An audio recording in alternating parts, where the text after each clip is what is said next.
मुळामध्ये सन्माननीय ज्येष्ठ ॲडव्होकेट कपिल सिब्बल साहेब यांनी जी सर्वोच्च न्यायालयामध्ये आर्ग्युमेंट केली त्यांनी त्यांची बाजू मांडलेली आहे.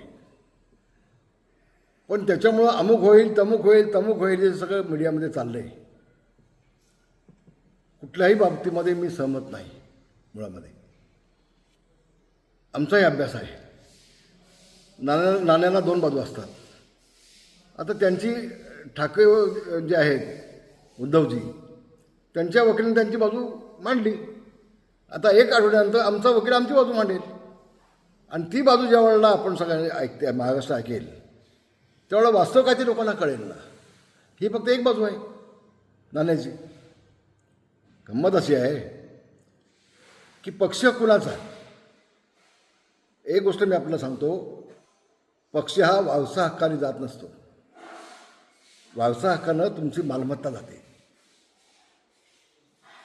ज्या दिवशी उद्धवजींनी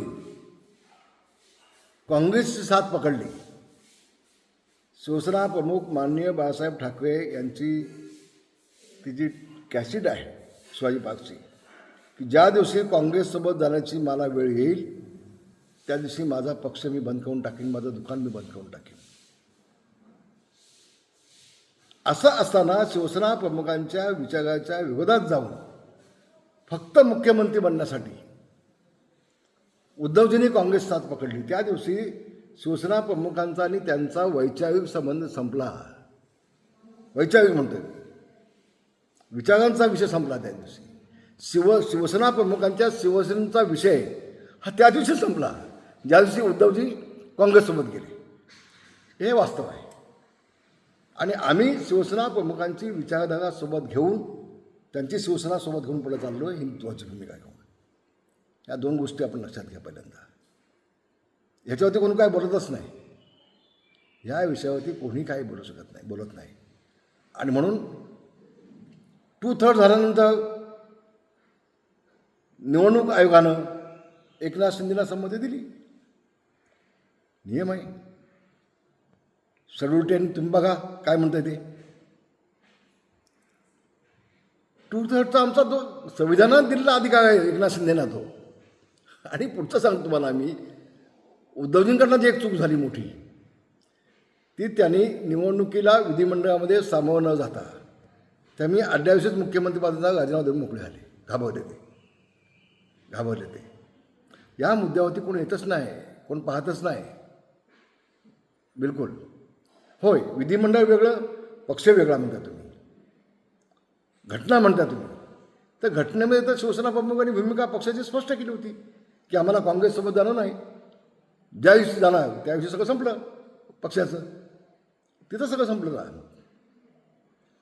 आणि 2018ची घटना काय म्हणते, एकनाथ शिंदेची जी घटना जी आहे ती काय म्हणते, त्या दोन्ही ज्या वेळेला समोर येतील, आर्ग्युमेंट होईल त्यावेळेला वास्तव समोर येईल ना तुमच्या काय ते नेमकं.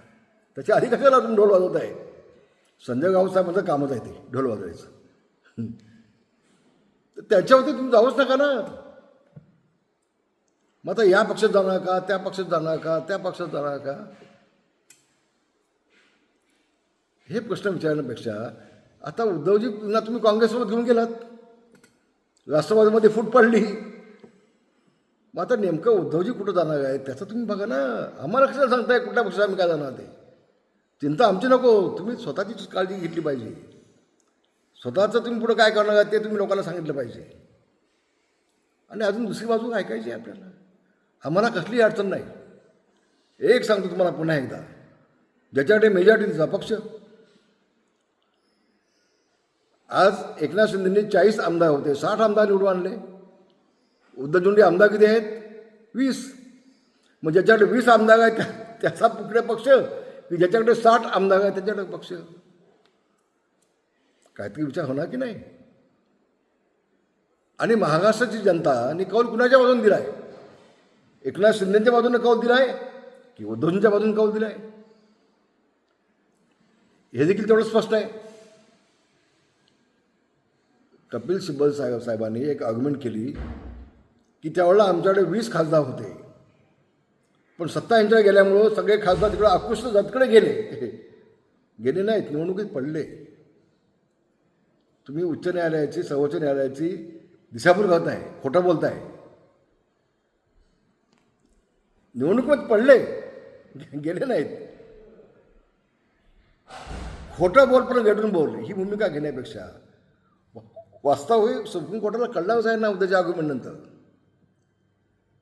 आता तुमचे 6 खासदार आले एकनाथ शिंदे पुन्हा. आता खासदार आले तुमचे 6 खासदार तुमचे आले 9 पैकी. 20 खासदार निवडणुकीमध्ये उभे झाले, काही पडले ना, 11 खासदार पडले तुमचे. तर पक्ष त्यांचा होता म्हणून तिकडे आकृष्ट झाले सत्तेकडे, असं जी स्टेटमेंट दिले कपिल सिब्बल साहेबांनी ती चुकीची आहे. दिशाभूल करावी, न्यायालयाची दिशाभूल करावी. पण वास्तव काय आहे ते पण समजून घ्या. आणि याच्या आधी अगदी इंदिराजी गांधींपासून मग तो खटागा निशाणे असू देत, तो गाय बछडा निशाणे असू देत, ती धनुष्यबाण हाताची निशाणे असू देत, ह्या सगळ्या निशाणे बदलले गेले ना त्यावेळेला. बदलले गेले ना. आणि अध्यक्ष कोण पक्षाचा? पक्ष तोच आहे. अध्यक्ष कोण हे शिवसेने ठरवणार ना, की बाळासाहेबांचा मुलगा उद्धव आहे म्हणून बाळासाहेबांनी उद्धवच अध्यक्षपद देणार असं नाही. असं नाही. आम्ही सगळे एकनाथ शिंदेच्या सोबत आहोत शिवसेना म्हणून. शिवसेना प्रमुख ते आहेत. शिवसेना प्रमुखांची शिवसेना आमची आहे असं आमचं मत आहे, म्हणणं आहे, ठाम म्हणणं आहे. कारण शिवसेना प्रमुखांची भूमिका आम्हीच घेऊन चाललो आहे, उद्धवजींनी सोडली. काय म्हणतात 1966 सालामध्ये शिवसेना प्रमुखांनी शिवसेनेची स्थापना केली आणि तुम्ही आम्हाला सांगताय? हे माहिती नाही आम्हाला. आणि आम्हाला एक्सेप्ट आहे ना ते. आम्ही कुठे नाकारलं आहे कधी ती? मग तीच शिवसेना आम्ही पुढे घेऊन चाललो आहे की? उद्धवजींनी सोडली ना ती विचार बाळासाहेबांची. मी तुम्हाला आज खरं सांगतो, ज्यावेळेस शेवटचा निर्णय झाला काँग्रेससोबत जाण्याचा, मुख्यमंत्री होण्याचा, त्या दिवशी मातोश्रीवरती मी उद्धवजींना उभं करलो, बोललो, सांगितलं उद्धवजी आम्ही प्रयत्न केले की तुम्ही शिवसेना प्रमुखांच्या विचारात त्या विरोधात जाऊ नका.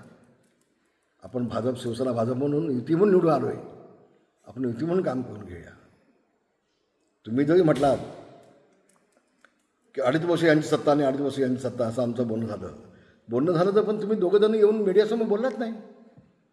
तुमच्या समोर पंतप्रधान बोलले होते मोदीजी, उद्या सत्ता आली तर मुख्यमंत्री आमचा असेल, त्यावेळेला तुम्ही व्यासपीठाला खाली आलात नाही. मग कोण खोटं आणि कोण खरं होत आहे? आणि म्हणून आपण निवडणूक लढलो शिवसेना भाजप म्हणून आणि तुम्ही मुख्यमंत्री झालात काँग्रेससोबत जाऊन. ही विचारधारा शिवसेना प्रमुखांची नाही. शिवसेना प्रमुख कधीही मुख्यमंत्री झाले असते, लोकसभेचे अध्यक्ष झाले असते. साहेब कधी निवडणूक लढले नाहीत, कधी विधिमंडळात गेले नाहीत, कधी मंत्रालयामध्ये गेले नाहीत. साहेबांची भूमिका ही तुम्ही चालवत नाही ना उद्धवजी. साहेबांच्या नेमकं विद्यार्थी भूमिका घेऊन सुद्धा चालले आहेत. आणि म्हणून शिवसेना कुणाची हे जितकं लवकर स्पष्ट होईल, ज्यावेळेला पुन्हा आगमनात 8 दिवसांनी होईल आमची शिवसेनेकडून, त्यावेळेला तितकं स्पष्ट होईल. महाराष्ट्र मनामध्ये जे काय चलबिचल झाली असं संजय भाऊ म्हणतात, चलबिचल त्यांच्या मनात झालेली आहे, आमच्या मनात नाही. आम्ही ठाम आहोत. आमचा विश्वास आहे, आमचा न्यायालयावरती विश्वास आहे, आमचा न्यायाधीशांच्यावरती विश्वास आहे आणि 100% आम्हाला न्याय मिळेल ही खात्री आमच्या मनामध्ये आहे. धन्यवाद. जय हिंद, जय महाराष्ट्र.